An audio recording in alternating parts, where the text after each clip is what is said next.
네, 안녕하세요. 대한변호사협회 공인 산재전문 박중영 변호사입니다.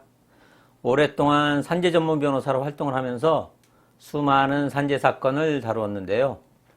그 중에서 재해 근로자분들이나 사업주분들에게 도움이 될 만한 사례들을 선별해서 박변의 산재 이야기라는 제목으로 동영상을 제작하고 있습니다.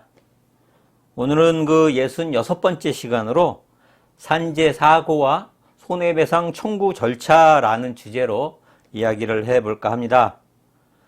이번 동영상에서는 재해 근로자가 공사 현장에서 일을 하다가 덤프트럭에 치여 상해를 입은 사고와 관련된 상담 내용을 정리해 보았습니다. 재해 근로자가 전화로 간단한 상담을 한 후 사무실에 방문해서 직접 상담을 진행하였습니다. 사건 개요부터 간단하게 말씀드리자면 재해자는 건설 현장 근로자로 주로 아파트 건축 현장에서 일을 하여 왔습니다.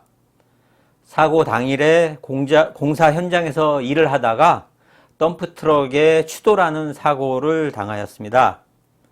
상담을 할 당시 산재 요양급여는 신청하였고 요양은 종결되지 않아 치료 중인 상태였습니다. 공사 현장은 3단계에 걸친 도급이 이루어졌고 재해자는 개인사업자인 하수급인에게 고용되어 있었습니다. 그렇다면 가해자인 덤프트럭 운전수에 대한 손해배상 외에 회사에도 손해배상을 청구할 수 있을까요? 산업 현장에서 근로자가 제3자에 의해서 업무상 재해를 당한 경우 근로자는 당연히 가해자인 제3자에 대해서 손해배상을 청구할 수 있습니다. 이때 가해자인 제3자가 회사의 동료 근로자인 경우 회사는 가해자의 사용자로서 민법 제756조에 따른 사용자 책임을 지게 됩니다. 따라서 재해 근로자는 가해자인 동료 근로자와 회사를 공동 피고로 해서 손해배상을 청구할 수 있습니다. 또한 공사 현장에 관리를 맡고 있는 도급업체가 있으면 도급회사에 대해서 관리 소홀을 이유로 손해배상을 청구할 수도 있습니다. 그렇다면 회사로부터 손해배상을 받고 가해자에 대해서도 손해배상을 할 수 있을까요?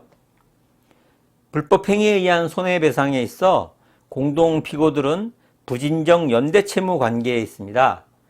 즉 피해자는 공동피고인들 누구로부터라도 손해배상의 전액을 지급받게 되면 다른 공동피고인에게는 손해배상을 청구할 수 없습니다. 예컨대 손해배상액이 5천만 원이라고 할 때 피해자는 회사 또는 가해자 누구로부터라도 5천만 원을 지급받을 수 있을 뿐 회사와 가해자로부터 각각 5천만 원씩 합계 1억 원을 지급받을 수는 없습니다.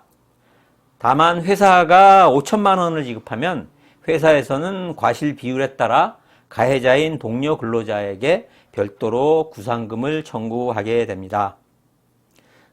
그러면 형사 고소도 가능할까요? 가능하다면 어디에 해야 할까요? 가해자인 동료 근로자뿐만 아니라 회사에 대해서도 산업안전보건법이나 업무상 과실치상 혐의로 형사 고소를 할 수 있습니다. 형사 고소는 과실치상의 경우에는 관할경찰서 민원실에 하면 되고 산업안전보건법 위반에 대해서는 관할 고용노동부에 하면 됩니다. 경찰서나 고용노동부 민원실에 가면 고소장 양식이 구비되어 있습니다. 양식에 맞추어 작성한 후 제출하면 고소인 조사가 이루어지고 고소인 조사가 끝나면 피의자에 대한 조사가 이루어집니다. 그러면 산재를 신청해서 치료 중인 경우 회사와는 언제쯤 합의를 하는 것이 좋을까요? 합의가 안 되면 언제쯤 손해배상 소송을 하는 것이 좋을까요?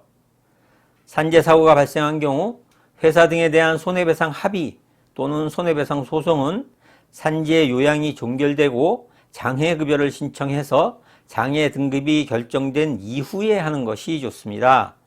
손해배상 합의나 소송을 하기 위해서는 산재 급여액을 공제해야 하기 때문입니다. 또한 정확한 노동능력 상실률을 산정하기 위해서도 일단은 치료가 종결되어야 합니다. 지금까지 산재 사고와 손해배상 청구 절차라는 주제로 이야기를 해보았습니다. 도움이 되셨다면 구독과 좋아요 버튼 누르는 것 잊지 마시고요. 산재, 손해배상 등과 관련해서 추가적으로 궁금하신 점 있으시면 상담 전화로 전화 주시기 바랍니다. 더 자세하게 상담해 드리도록 하겠습니다. 오늘은 여기까지입니다. 감사합니다.